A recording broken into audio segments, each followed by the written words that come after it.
who are the people that are involved, make them answerable for their wrongdoing, and fix the structure so this is not allowable. Okay. That's the word that I think that it became allowable. Okay lang. Yes. Hindi problema yan. Hindi krimen yan. Sige lang. It was normalized. Yeah, It's people have come to accept this, no? Yes, yes. But to the level na 30% na lang yung naiiwan sa mga proyekto, astounding yun.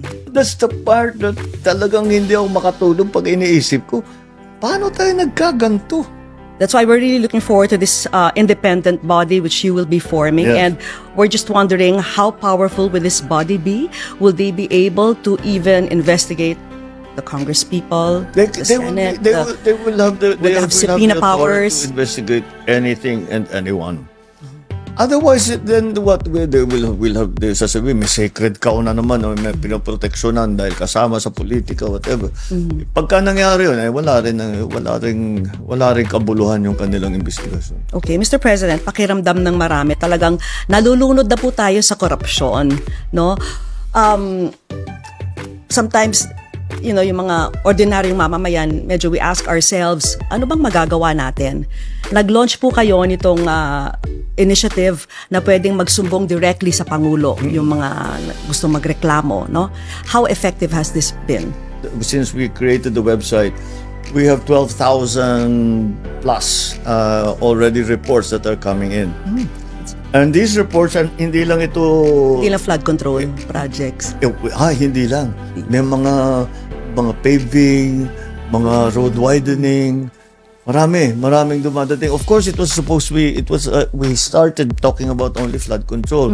Pero siyempre, nagkaroon ng tao ng line of communication sa akin na para makapagreklamo sila, ginagamit talaga nila. That has been very effective. And that's why I encourage everybody. Lahat ng hinihikayat ko kayo lahat. Pagka meron talaga kayong gusto ireklamo ninyo. I would think it's heartbreaking when you see all these Filipinos working so hard, tapos on the flip side, nakikita ko nyo yung massive corruption na nangyayari, no? I mean... No, I'm not disheartened, I'm not disappointed. I get very, very angry. How can you do this to people that have worked every day of their lives? Walang ginawa ito kundi magtrabaho. Nagsakripisyo ng mahirap for very little. Just to be able to send money home, just to be able to feed their family, send their children to school. That's all they want in life.